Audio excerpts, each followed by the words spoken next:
लखनऊ उत्तर प्रदेश समाचार में आप सभी का स्वागत है। ऐसी ही खबरें रोजाना देखने के लिए चैनल को सब्सक्राइब करना ना भूलें। साथ ही अपने जिले के नाम कमेंट बॉक्स में जरूर लिखें ताकि हम आपके जिले से जुड़ी खबरें दे सकें। वीडियो पसंद आए तो लाइक और शेयर जरूर कर दें। घंटी के बटन को दबाकर नोटिफिकेशन को ऑन कर लें ताकि अगली वीडियो मिले आपको सबसे पहले। तो आइए देखते हैं यूपी की 25 बड़ी खबरें फटाफट। लाखों पेरेंट्स के लिए खुशखबरी। सरकार ने स्कूल फीस को लेकर दिए कई आदेश, सभी पर होगा लागू। उत्तर प्रदेश की स्कूल फीस को लेकर सरकार ने बेहद अहम आदेश जारी किया है। यह सभी स्कूलों पर लागू होगा। लाखों पेरेंट्स के लिए एक खुशखबरी से कम नहीं है। उत्तर प्रदेश के लाखों पेरेंट्स के लिए खुशखबरी है। कोरोना महामारी के समय में यूपी सरकार ने आपके लिए राहत की खबर दी है। राज्य सरकार ने स्कूल फीस को लेकर अहम फैसला किया है। यह फैसला उत्तर प्रदेश के सभी स्कूल पर लागू होगा, चाहे वह किसी भी बोर्ड से मान्यता प्राप्त क्यों न हो। योगी आदित्यनाथ की सरकार ने राज्य के सभी स्कूलों को निर्देश दिया है कि वो शैक्षणिक सत्र 2021-22 में फीस में कोई बढ़ोतरी नहीं करेंगे। अगर कोई स्कूल सरकार के इस आदेश का उल्लंघन करता है तो पेरेंट्स उनके खिलाफ डिस्ट्रिक्ट फीस रेगुलेटरी कमेटी के पास शिकायत कर सकते हैं। इसके अलावा भी कई छूट दी गई है। भाजपा के सहयोगी दल आरपीआई ने उठाई यूपी में बिजली के बिल माफ करने की मांग। भारतीय जनता पार्टी के सहयोगी दल रिपब्लिक पार्टी ऑफ इंडिया ने यूपी के मुख्यमंत्री योगी आदित्यनाथ से कोरोना की दूसरी लहर के दौरान संकट में आए प्रदेश के लोगों का बिजली का बिल माफ करने की मांग उठाई है। इसके अलावा उन्होंने स्कूल फीस माफ करने और गरीबों को भत्ता दिए जाने की मांग भी की है। Republican party of India Athawale के यूपी अध्यक्ष पवन भाई गुप्ता ने कहा कि राष्ट्रीय अध्यक्ष के निर्देश पर कोरोना प्रकोप से त्रस्त जनता को कुछ राहत देने के लिए प्रदेश के मुख्यमंत्री योगी आदित्यनाथ से 3 मांगे करते हुए पत्र दिया गया है। उन्होंने कहा कि काम धंधा ठप होने से लोगों के सामने आर्थिक संकट है, इसलिए अप्रैल 2021 से लेकर अगस्त 2021 तक शहरों में बिजली, पानी, होल्डिंग टैक्स एवं ग्रामीण क्षेत्रों में बिजली का बिल पूरी तरह से माफ किया जाना चाहिए। बाबा रामदेव का नया बयान। योग से बड़ा कोई साइंस नहीं, एलोपैथी तो 200 साल पुराना बच्चा है। बीते दिनों एलोपैथी के लेकर दिए गए बयान के बाद बाबा रामदेव का एक और बयान सामने आ रहा है। उनका कहना है कि एलोपैथी तो 200 साल पुराना बच्चा है, योग और आयुर्वेद से बीमारियों का अस्थायी समाधान है। दरअसल बाबा रामदेव साधकों के साथ प्रतिदिन योग शिविर लगाते हैं। आयुर्वेद और नेचुरोपैथी से रोग के स्थायी समाधान मुहिम चला रहे हैं। शुक्रवार को उन्होंने साधकों से योग शिविर में ही यह बात कही। बरकरार है गन्ना किसानों की टेंशन। बीएसपी एमपी ने पीएम मोदी को 11,872 करोड़ से ज्यादा के भुगतान के लिए लिखी चिट्ठी। पीएम नरेंद्र मोदी से यूपी के बसपा सांसद कुंवर दानिश अली ने पत्र लिखकर गन्ना किसानों के बकाया 11,872 करोड़ रुपए के भुगतान के लिए योगी सरकार को निर्देश देने का आग्रह किया है। साथ ही उन्होंने याद दिलाया कि आपने 2017 में 14 दिन के अंदर भुगतान करवाने की बात कही थी, लेकिन ऐसा नहीं हो सका। रणदीप हुड्डा को यूएन ने एम्बेसडर पद से हटाया। मायावती पर की थी आपत्तिजनक टिप्पणी। रणदीप हुड्डा इन दिनों विवादों में घिर गए हैं। उन्होंने बहुजन समाज पार्टी की नेता और उत्तर प्रदेश की पूर्व मुख्यमंत्री मायावती पर आपत्तिजनक टिप्पणी की थी। रणदीप हुड्डा के जोक को कई सोशल मीडिया यूजर्स ने आड़े हाथों लिया है। सोशल मीडिया पर उनकी गिरफ्तारी की मांग भी की जा रही है। लोगों ने उनके जोक को सेक्सिस्ट और जातिवादी बताया है। अब खबर है कि अभिनेता को यूनाइटेड नेशन ने जंगली जानवरों के प्रवासी प्रजातियों के संरक्षण सम्मेलन के एम्बेसडर के पद से हटा दिया है। यह कदम पुराने वीडियो के वायरल होने के बाद उठाया गया है, जिसमें अभिनेता ने उत्तर प्रदेश की पूर्व मुख्यमंत्री मायावती का मजाक बनाते हुए देखा गया था। योगी सरकार ने 6 महीने के लिए लगाया एस्मा। राज्य कर्मचारी अब नहीं कर सकेंगे हड़ताल। कोरोना महामारी की तीसरी संक्रमण को देखते हुए प्रदेश की योगी सरकार ने आवश्यक सेवा अनुरक्षण अधिनियम 1966 एस्मा लागू किया है। इसके साथ ही यूपी में सभी सरकारी सेवाओं में हड़ताल पर रोक लगा दी गई है। एस्मा लागू होते ही यूपी सरकार के अधीन सभी लोक सेवा प्राधिकरण, निगम समेत सभी सरकारी विभागों पर यह आदेश लागू रहेगा। बताया जा रहा है कि कई विभाग अपनी मांगों को लेकर हड़ताल पर जाने की तैयारी कर रहे थे। जब कोरोना महामारी का खतरा अभी भी बरकरार है, ऐसे में कर्मचारियों को अब 6 महीने तक हड़ताल की अनुमति नहीं होगी। कोविशील्ड वैक्सीन के कॉकटेल पर अखिलेश यादव का तंज। सरकार से पूछा, वैक्सीनेशन सर्टिफिकेट पर किसका चित्र होगा। उत्तर प्रदेश के अधिकांश जिलों में इस समय 18 से 44 साल के लोगों को वैक्सीनेशन का काम चल रहा है। इस बीच यूपी के सिद्धार्थनगर में कोरोना वैक्सीनेशन के दौरान स्वास्थ्यकर्मियों की एक बड़ी लापरवाही का खुलासा हुआ है। दरअसल स्वास्थ्यकर्मियों ने कुछ लोगों को पहली डोज के तौर पर कोविशील्ड और दूसरी डोज के रूप में कोवैक्सीन की लगा दी है। इस वजह से न सिर्फ वैक्सीन लगवा चुके लोग डरे हुए हैं। समाजवादी पार्टी के राष्ट्रीय अध्यक्ष और यूपी के पूर्व सीएम अखिलेश यादव ने इस मामले पर बड़ा बयान दिया है। उन्होंने कहा कि यूपी के सिद्धार्थनगर में 20 ग्रामीणों को कोरोना की पहली व दूसरी डोज के कोविशील्ड और कोवैक्सीन के अलग अलग टीके लगाया जाना भाजपा सरकार की लापरवाही का निष्कृष्ट उदाहरण है। इससे प्रभावित लोगों को डॉक्टरी निगरानी में रखा जाए। साथ ही उन्होंने योगी सरकार पर तंज कसते हुए पूछा कि इस तरह की वैक्सीनेशन सर्टिफिकेट पर किसका चित्र होगा। उत्तर प्रदेश के प्रयागराज में कोरोना की दहशत, 2 करोड़ की पैरासीटामोल दवाई खा गए प्रयागराज के लोग। उत्तर प्रदेश में प्रयागराज में कोरोना की दहशत के बीच टेस्टिंग के बिना ही लोग करोड़ों की पैरासीटामोल खा गए हैं। संक्रमण काल के दौरान बुखार खांसी से पीड़ित लोग कोविड जांच कराने से बचते हुए दुकान से दवाएं खरीदकर काम चलाने में ही अपनी भलाई समझी। दवा के थोक कारोबारियों के रिकॉर्ड के अनुसार महामारी के बीच पैरासीटामोल टैबलेट और सिरप की खूब बिक्री हुई है।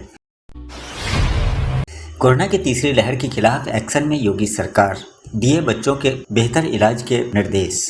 बोले, यूपी में तीसरी लहर से निपटने की तैयारियां तेज। यूपी में कोरोना संक्रमण की दूसरी लहर के बाद हालात अब धीरे धीरे सुधर रहे हैं। मंगलवार को गोरखपुर में मंडलीय समीक्षा बैठक में उन्होंने कहा, ट्रेस, टेस्ट और स्ट्रीट के मंत्रों से हमने संक्रमण पर काबू पाया है। मुख्यमंत्री योगी आदित्यनाथ ने मंगलवार को कहा कि महामारी की संभावित तीसरी लहर से निपटने के लिए प्रदेश में पहले से ही युद्ध स्तर पर तैयारियां की जा रही है। कोविड प्रबंधन कार्यक्रम का जायजा लेने के लिए मंगलवार को गोरखपुर पहुंचे मुख्यमंत्री बीआरडी मेडिकल कॉलेज में मंडलीय समीक्षा बैठक करने के बाद मीडिया से मुखातिब थे। उन्होंने कहा कि प्रधानमंत्री नरेंद्र मोदी ने महामारी की पहली लहर में ट्रेस, टेस्ट और ट्रीट का जो मंत्र दिया था, उस पर निरंतर चलते हुए हमने दूसरी लहर को भी सफलतापूर्वक नियंत्रित किया है। यूपी के सरकारी अस्पतालों में उपलब्ध सुविधाओं की पूरी जानकारी देगा ऐप। सीएम योगी ने कहा, सरकारी अस्पतालों में सुविधाओं की जानकारी देने के लिए बनवाएंगे मोबाइल ऐप। उत्तर प्रदेश के मुख्यमंत्री योगी आदित्यनाथ ने प्रदेश के जिला अस्पतालों समेत सरकारी स्वास्थ्य केंद्रों में उपलब्ध चिकित्सकों, औषधियों तथा उपकरणों की जानकारी आम जनता को देने के लिए एक मोबाइल एप्लीकेशन विकसित करने के निर्देश दिए हैं। राज्य सरकार के एक प्रवक्ता के मुताबिक मुख्यमंत्री ने बुधवार को टीम 9 के बैठक के अधिकारियों को निर्देश दिया है कि स्वास्थ्य विभाग के अधीनस्थ संचालित सभी प्राथमिक स्वास्थ्य केंद्रों, सामुदायिक स्वास्थ्य केंद्रों, जिला अस्पतालों में उपलब्ध सुविधाओं का एक डाटाबेस तैयार किया जाए।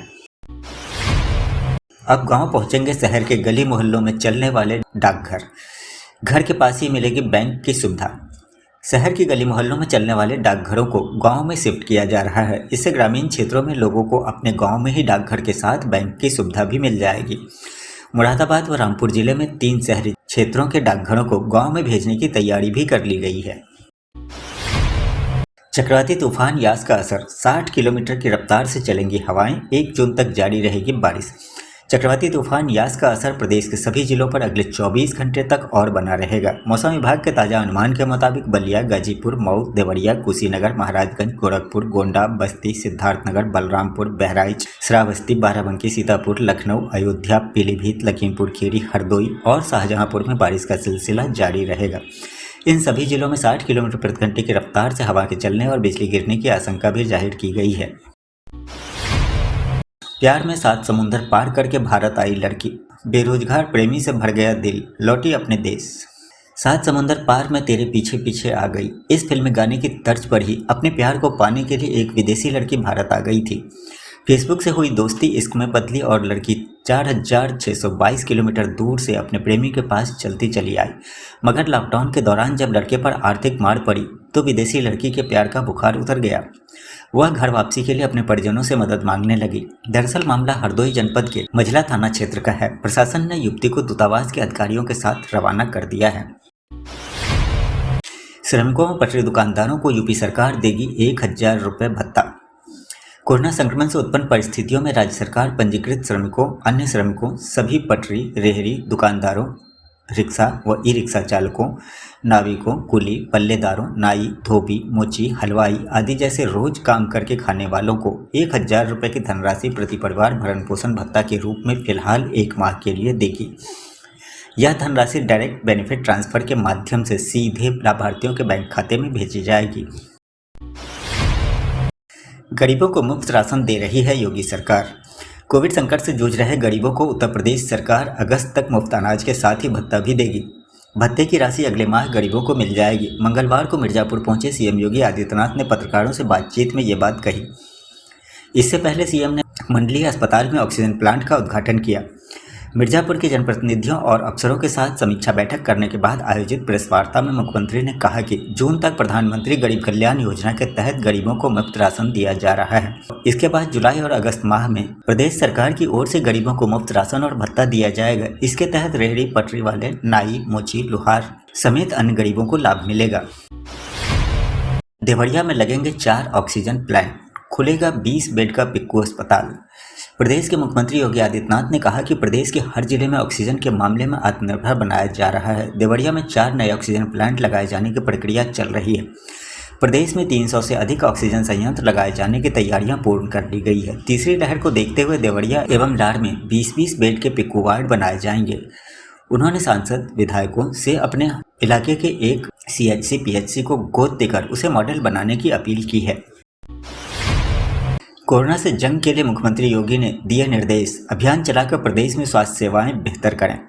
उत्तर प्रदेश के मुख्यमंत्री योगी आदित्यनाथ ने प्रदेश में अभियान चलाकर स्वास्थ्य सेवाओं को बेहतर करने का निर्देश दिया है। उन्होंने कहा कि प्रदेश के स्वास्थ्य एवं चिकित्सा तंत्र को और सुदृढ़ करने की आवश्यकता है। बीते 4 वर्षों में इस क्षेत्र में अनेक प्रयास किए गए हैं, जिसमें आधारभूत संरचना समृद्ध हुई है।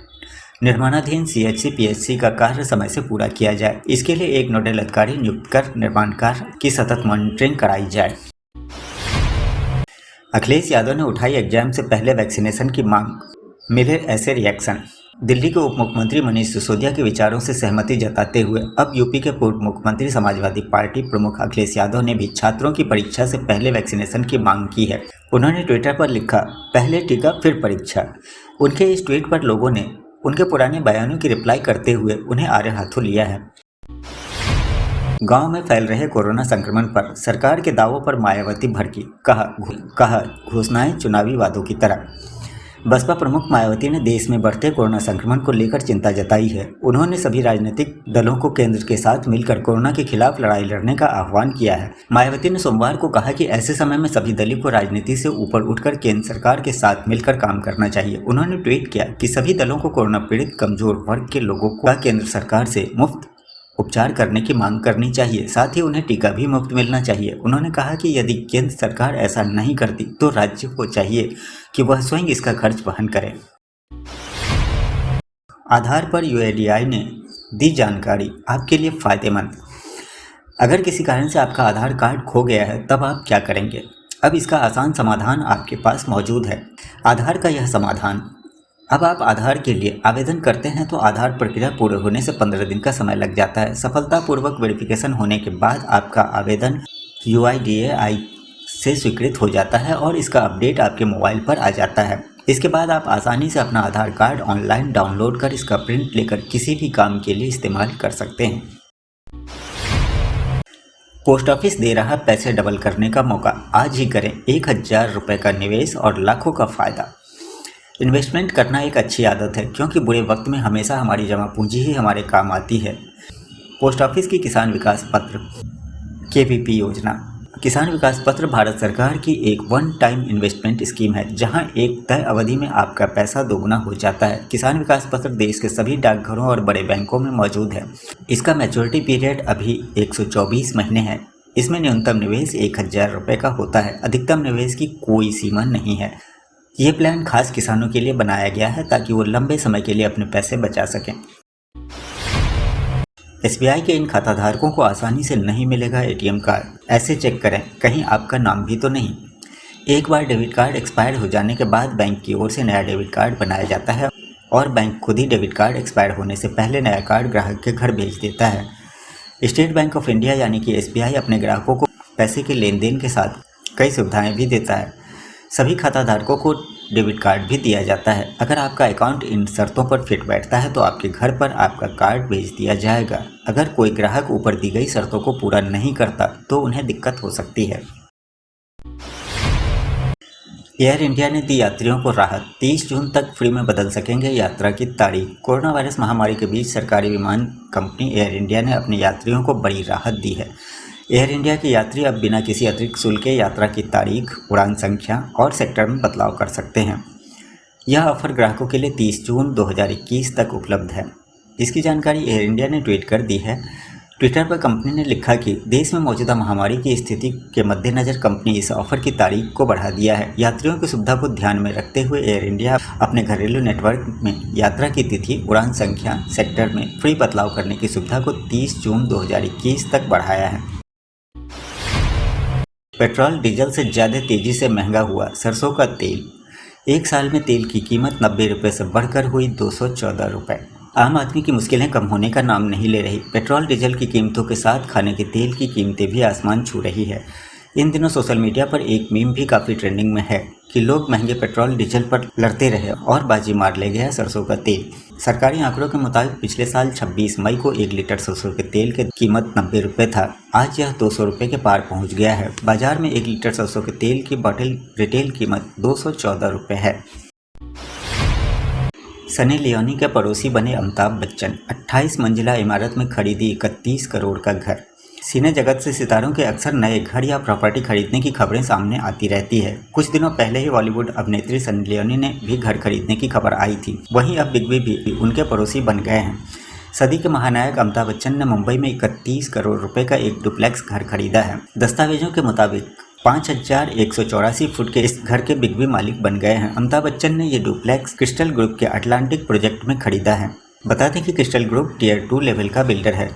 बिग बी ने दिसंबर 2020 में ये प्रॉपर्टी खरीदी थी, लेकिन इसका रजिस्ट्रेशन अप्रैल 2021 में कराया है।